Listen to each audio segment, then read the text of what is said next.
Hey, I'm Rob Tocalino. I'm the Director of Marketing at the Mondavi Center, and we're doing family recipes.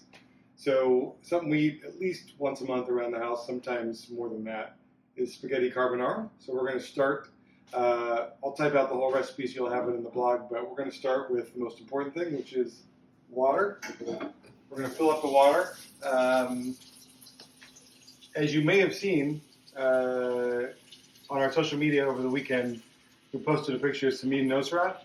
So the biggest tip that she gave me with water that I think is essential to making good pasta is you make sure you salt it enough so that it tastes like the ocean. So if it doesn't taste like the ocean, it needs more salt. Because when you're cooking the pasta, it's going to soak up all the salt and the pasta will taste way better. So let's get this water filled up. Okay, so our water's boiling. The next step with this spaghetti carbonara is olive oil. So I'd say about 3 tablespoons. So when I do tablespoons, I just count 1 Mississippi. And I do that 3 times for 3 tablespoons. So 1 Mississippi, 2 Mississippi, 3 Mississippi. About 3 tablespoons. Let it go a little bit longer because why not? Now what we're going to do is heat up this olive oil. And then once it's getting warm, we're going to throw some garlic in there. I'll show you what to do with the garlic real quick. Okay. All right, so with the garlic, we just use the side of the knife, and then we're just going to smash it a little bit. So it just like cracks a little bit. You don't want to really smash it too hard. Cool. And then we're going to take this garlic, we're going to take it over here, put it in the oil. Just let that oil warm up. Once that oil warms up, we're just going to turn the garlic around a little bit. It'll get just slightly golden. So we're basically infusing the oil with the taste of the garlic at this point. All right, so our garlic is ready. It's got a nice kind of golden color to it. So we're going to pull this out. You could certainly use this for putting on some, I don't know, put it on some bread or something. You don't need to throw it away. But then after you do the garlic, we're going to throw our bacon in.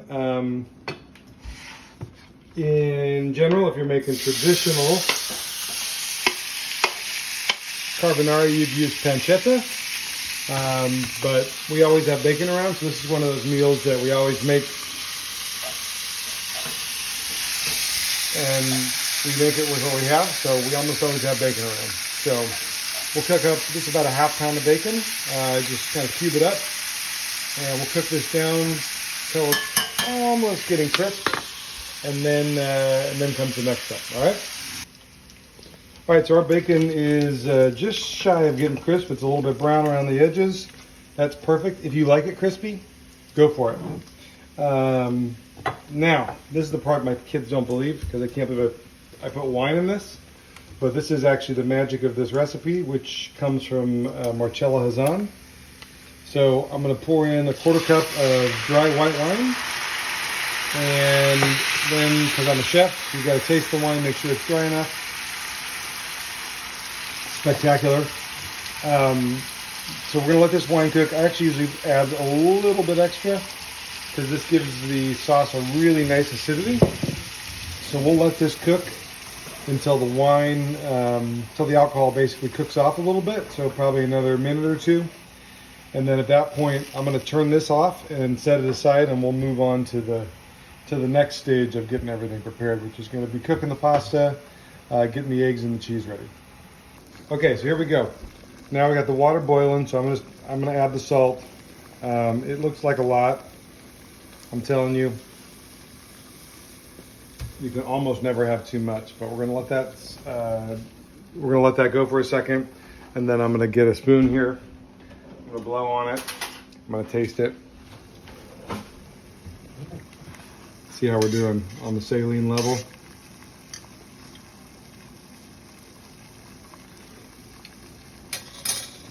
Almost like the ocean.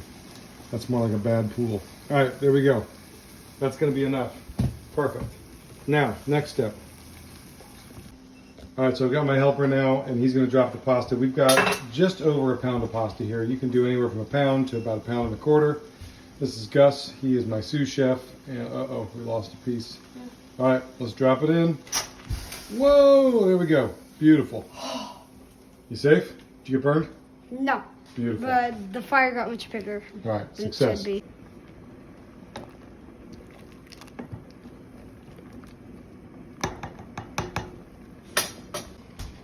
All right, so our bacon is cooked and it's sitting aside. It's nice and warm, and the wine is cooked off, so you don't smell any more alcohol when it was done cooking. So now it's just got a nice acidity to it, and we'll use that later.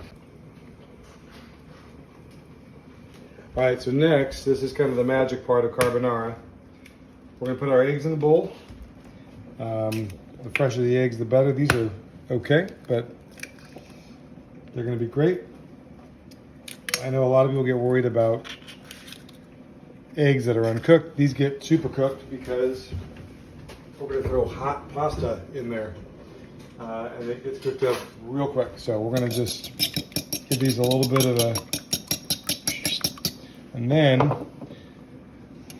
this recipe calls for, usually if you look at the traditional recipe, it calls for about 2 to 1, Parmesan and Pecorino. I like to do half and half. So it's half Pecorino, half Parmesan. In this case, probably about almost a cup of each. So we just mix this all together, get it into a nice little pile here. And then let me grab the pepper. I don't think you can have too much pepper in this, so we're gonna get a bunch in there. And we'll mix that up. And then we're gonna wait for the pasta to be cooked. Cut pasta, spaghetti will take about 10 minutes. You could do this with other pastas, but I don't think it's advisable. I think spaghetti is the only way to go here. So let's let this sit. Once the pasta's ready, we'll throw it in here and I'll show you the last steps.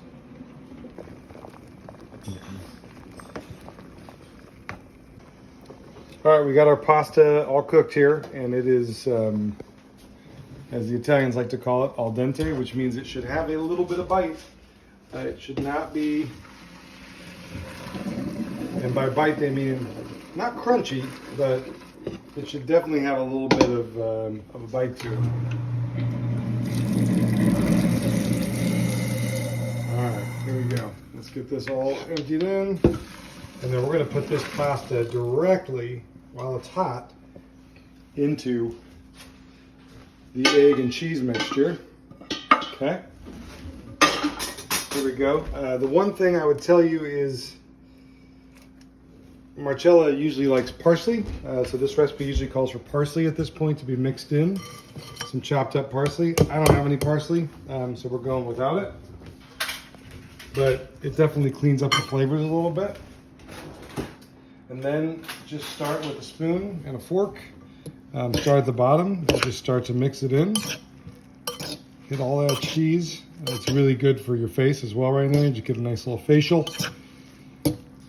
Nice steam, look at that, feels great. Open up the pores, spectacular. Okay, and then, once we get this all mixed in. Ow. You hit me with the water. I'm injuring the crew. All right, so this is all mixed in. I'm checking the bottom, everything looks good. Then the next part is where the magic really happens. We're going to take this bacon and all the grease, all the oil, and all the wine, and mix this in. Just pour it all in at once. We'll get this stuff mixed in.